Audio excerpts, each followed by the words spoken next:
Hello everyone, welcome to ITLS Academy. It's a great platform to learn everything from the comfort of your home. Let's start. Let me introduce myself. I'm your mentor, Gitanjali Jha. I'm a content creator, storyteller, visual merchandiser, corporate trainer, and an author. With over 15 years of cross-functional experience across leading brands like H&M, Shoppers Stop, Godrej, and Future Group, I specialize in transforming ideas into impactful stories, whether through the visual design, training programs, or the written words. As a seasoned trainer and mentor, I have conducted pan-India workshops on soft skills, technology, and leadership, touching the lives of employees across retail and service industries. I have also served as a guest lecturer at NIFT and Vogue Institute and contributed to non-profit education initiatives through Unadi. Trust me, working as a volunteer or with a non-profit organization help you broaden your perspective, and it helps you as much as you help others. Try it sometimes. I am also the author of 2 published fiction novels, F Factor and Love Arranged, and hold academic credentials in fashion technology from NIFT, and MBA from NIRM, and certifications in digital marketing from Google and content design course from ECT Delhi. That's about myself. Now let's learn about the psychological contract, right? Which is unwritten but is there always, right? This is lecture 26. What all we have learned till now? People perspective of HRM processes, the nature of work, and employment relations. What is psychological contract? It is an informal, unwritten understanding between an employer and an employee. It is shaped by perceptions, expectations, and mutual obligations, right?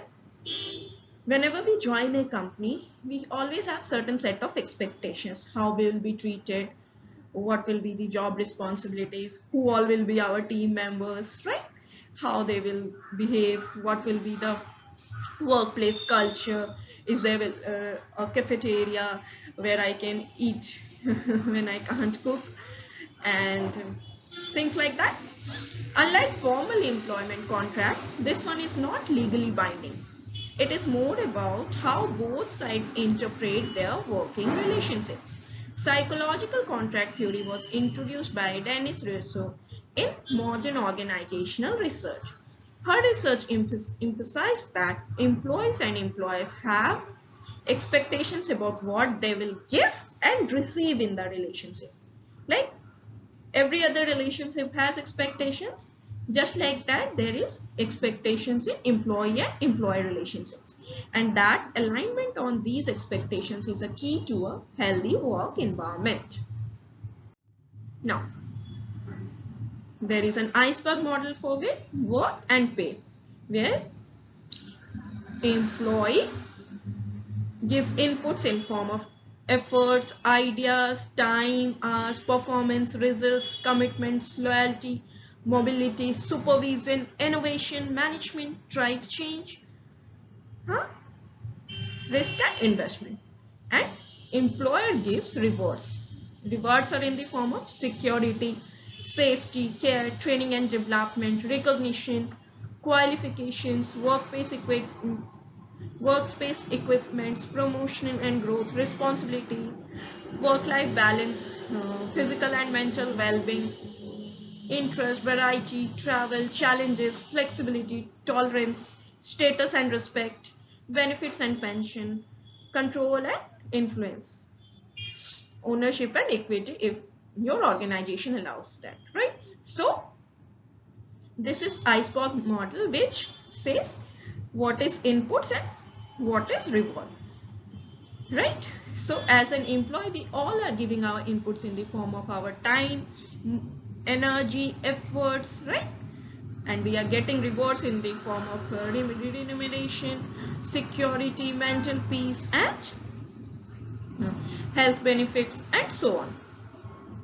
Every benefits attached to being as an employee. So let's understand with some examples now.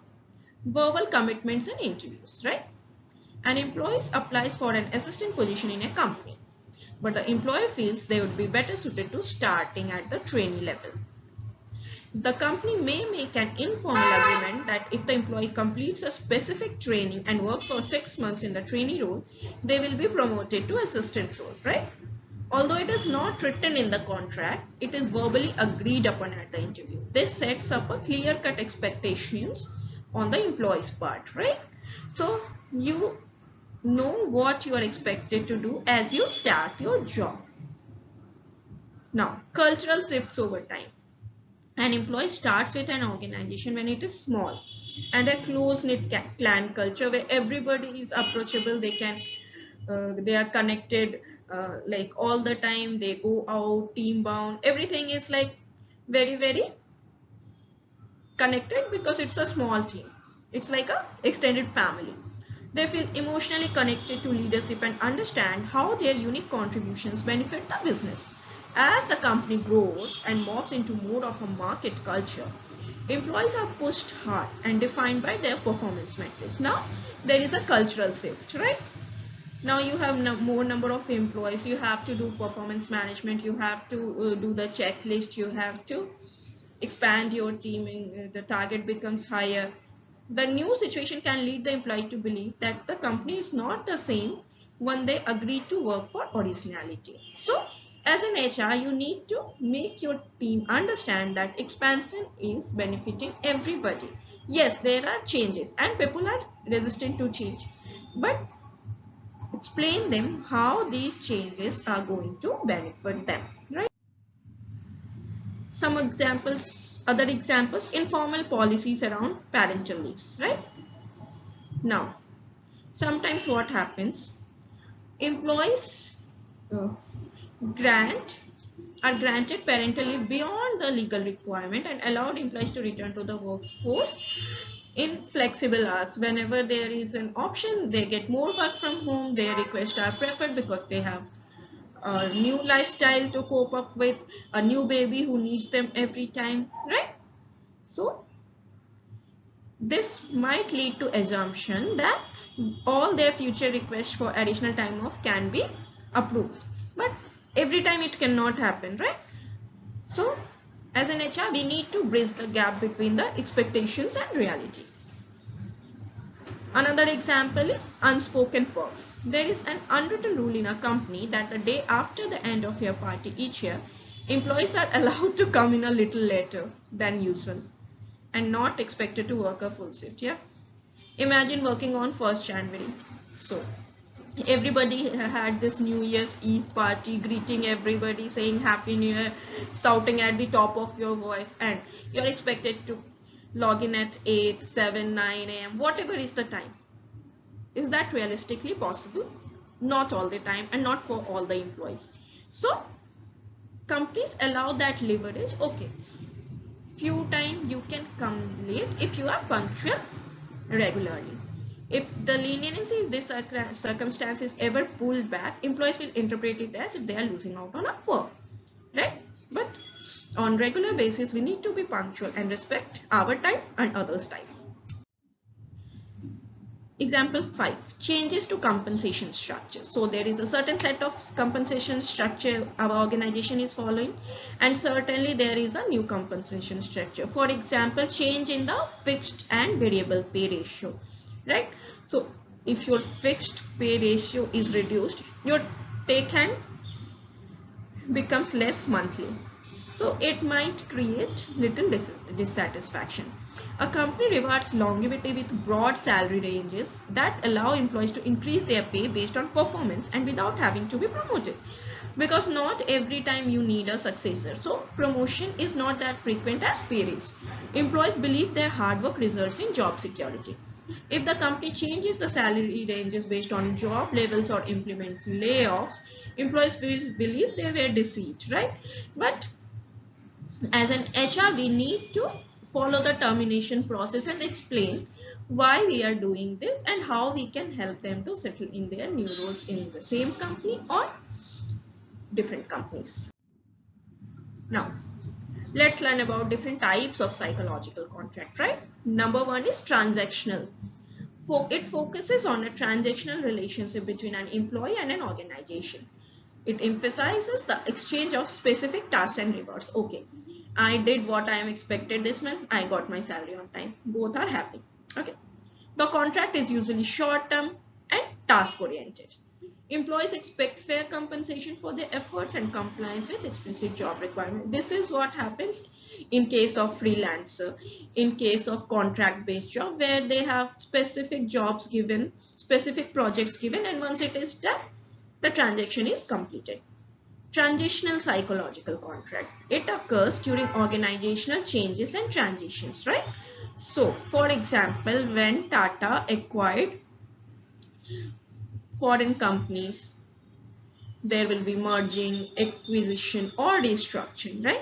So, the whole organization will go through the changes. The positions will be swapped, different values will be merged, right? It reflects the expectations and obligations that employees have during periods of change. But how, as an HR, we can make this transitional period smooth? By explaining to our employees what is actually happening, why it is happening, how much time it will take, and by being honest and transparent, right? Employees may expect security, support, and assistance in adapting to new roles or environments, right? We all are little hesitant towards change. It takes time for us to settle in a new role, in a new environment. So explain them what will be the new set of roles, what will be the expectations from them, what will be the training given, how long it will take, so that they also are mentally prepared with the organization. The contract is often temporary and subject to revision as the transition progresses, right? So based on the transition, the longevity of the transition, or the time period required for that transition, the environment and contract changes. Great. Number 3 is balanced psychological contract.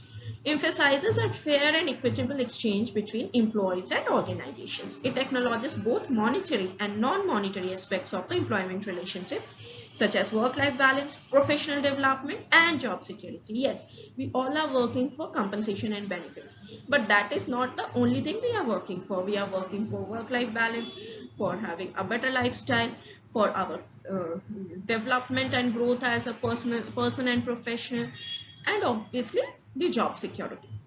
This contract type aims to foster mutual commitment, trust, and a sense of well-being for both parties, right? Number 4 is relational psychological contract. It focuses on building long-term relationships between employees and organizations. It involves implicit expectations such as job satisfaction, organizational citizenship behavior. So they say we are Deloitte, we are IITN, we are H&M. So you are a global citizen, then you are an Indian citizen, and you are the citizen of your organization, and opportunities for growth and advancement.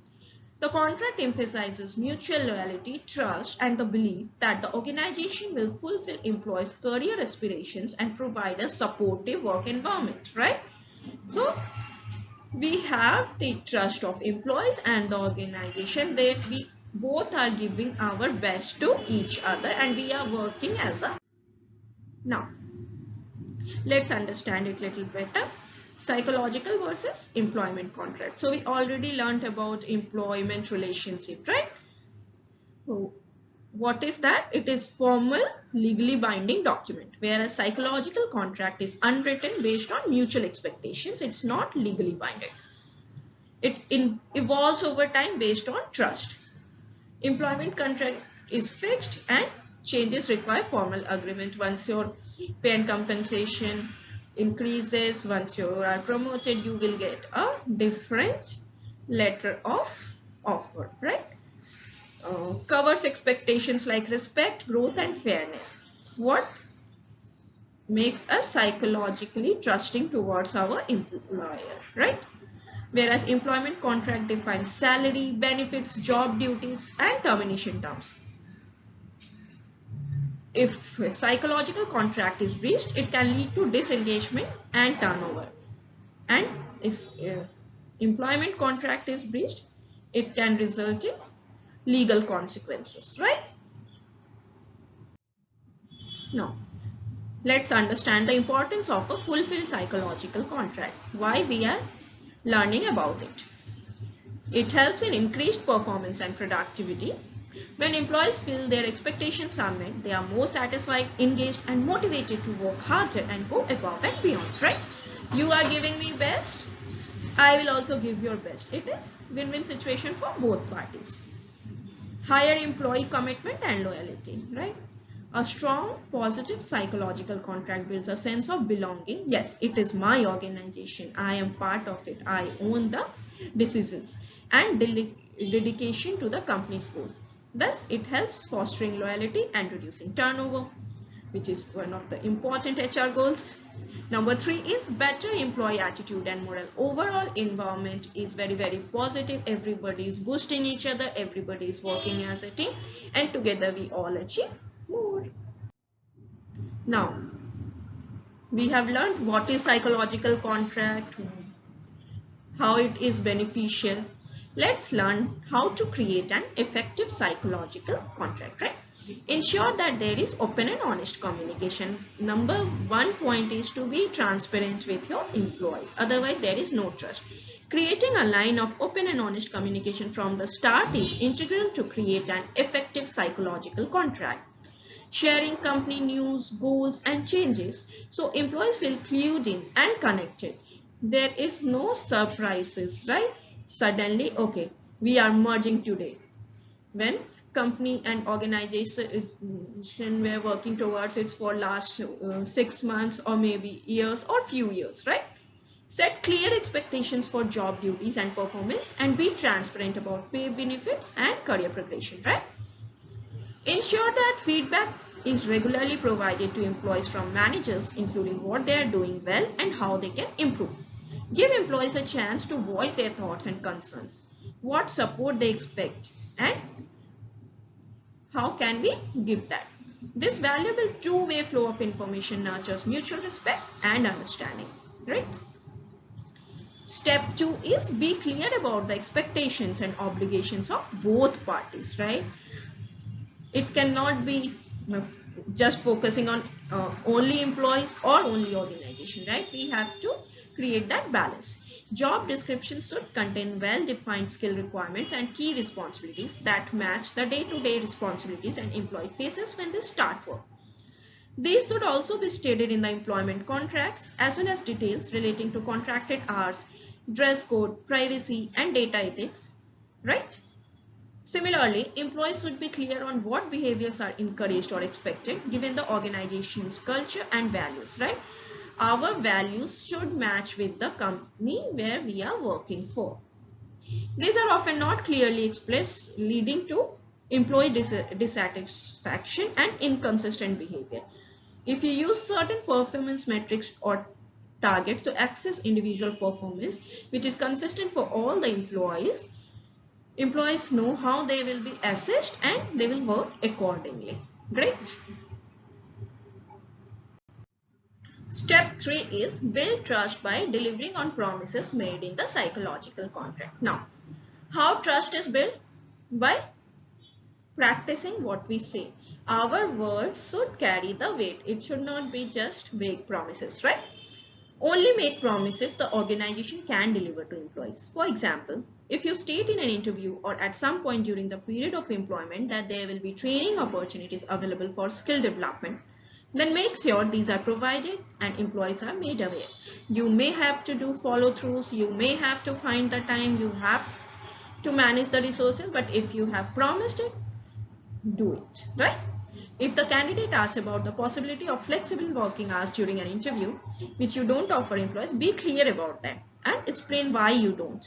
It's better to let a candidate down at this stage rather than over-promising and failing to deliver once they join the organization. Then again, you have to repeat the whole recruitment employment cycle, right? So be honest. Whatever benefits are there, whatever not there, be honest about everything, right? Step 4 is foster a positive workplace culture. A positive workplace culture supports the goals and values outlined in the psychological contract, right? Leaders have a duty to inspire a favorable company culture by approaching employees' expectations and organizational changes with transparency and integrity.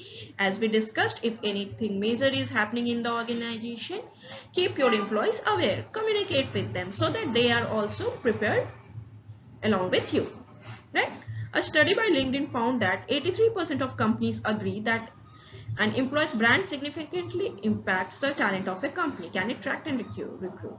How you can build a better brand image? By treating your employees right, because they are your #1 brand ambassadors, right? Ensuring that your work environment matches your employer brand is essential. Focus on creating a supportive and collaborative workplace where you focus on fairness and inclusion, committed to all the employees, giving value to all the employees, listening to all the employees, and recognize and reward good performance to create the motivation. Step 5, consult with employees to gain insights. As an HR, one of our important job is to understand the pulse of our employees, right? You are people's person, so how do we do that? Spend time with them, right?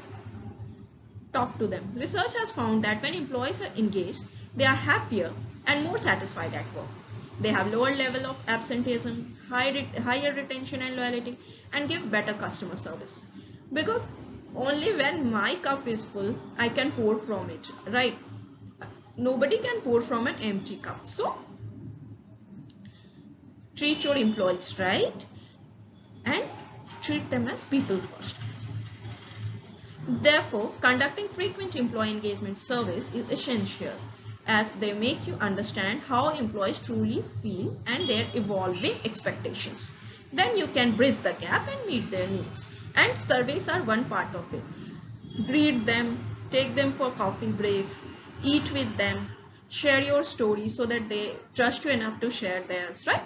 According to Forbes, employees who feel heard are 4.6 times more likely to feel empowered to perform their best work. Surveys, informal group feedback sessions, and one-on-ones can all help employees feel valued and gain insights into whether the psychological contract is being upheld or breached, right? Since it is not a legal document, so you have to understand it deeply to create that positive work environment, right? Now, how do you know that a psychological contract is broken?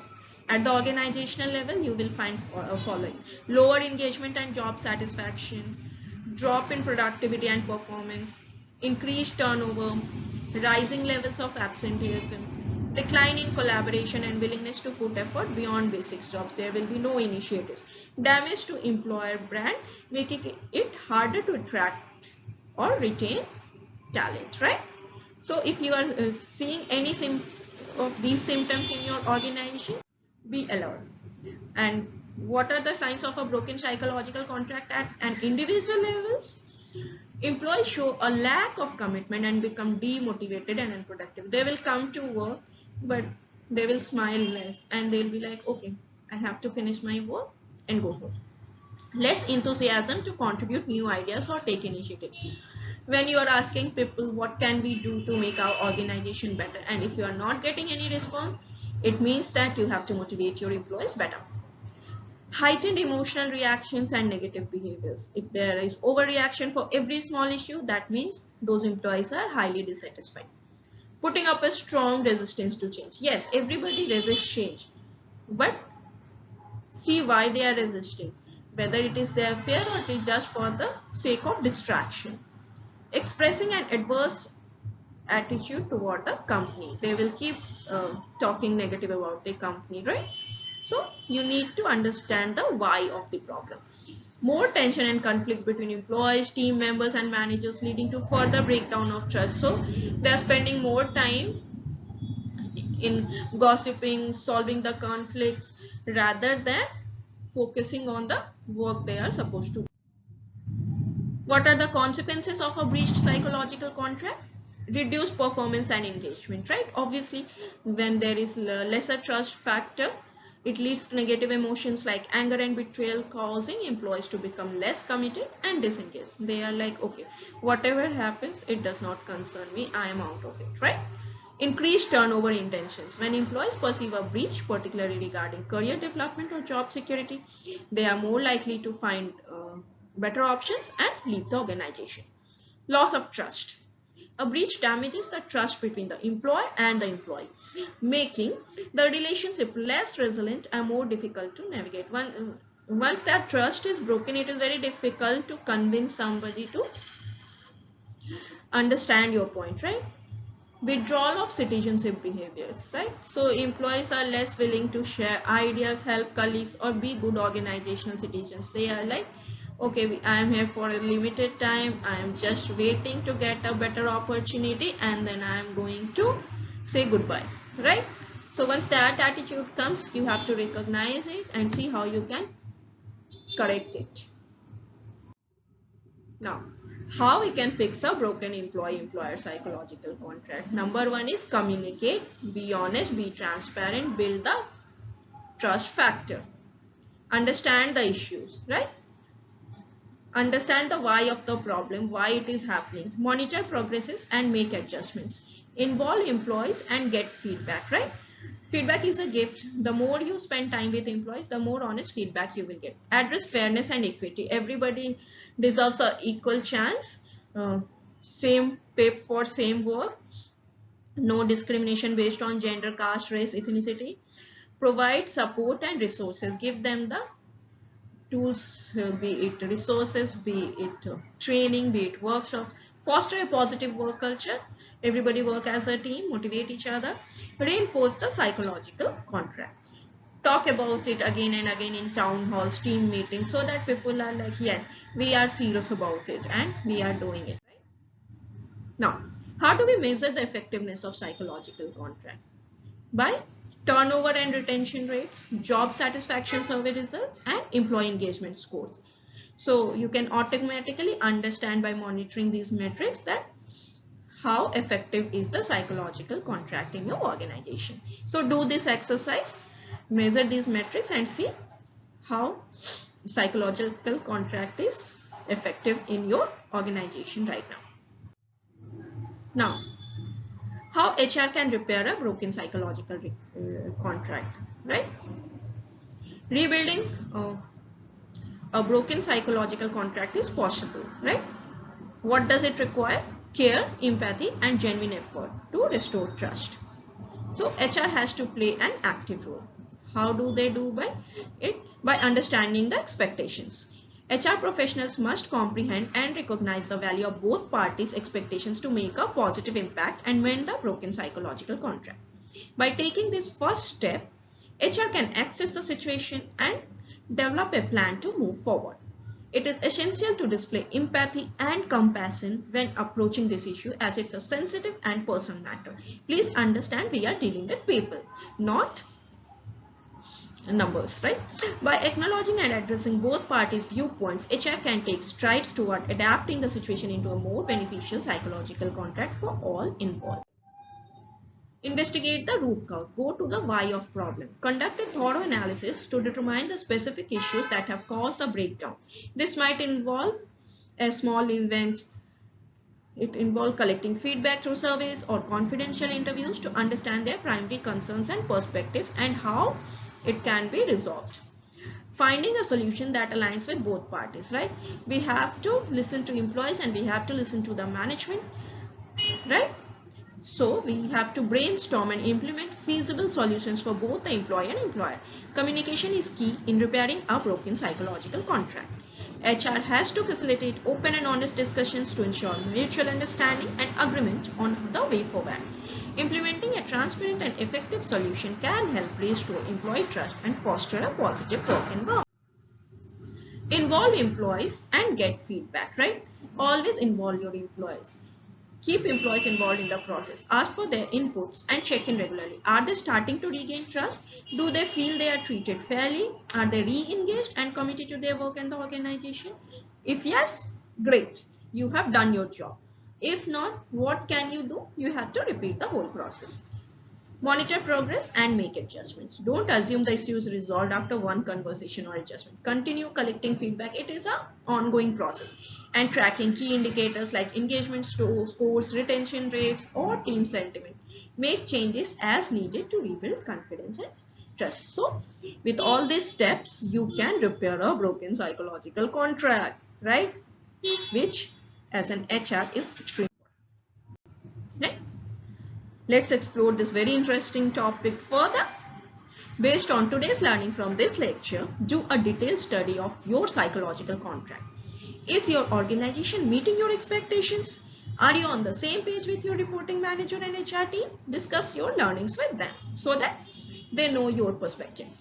Discuss with your HR manager how they resolved a breach in psychological contract.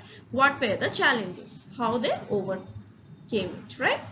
So, we'll be learning more about HR processes in next video. Right? Now, we'll be learning more about HR in our next lecture. Follow ITLS Academy on different social platforms and download our app on Google Play. Subscribe to our channel to continue your learning. Thank you for watching this video. Keep learning. Call us at our helpline for any doubts, and you can always comment on our comment section. See you soon. Have a nice day.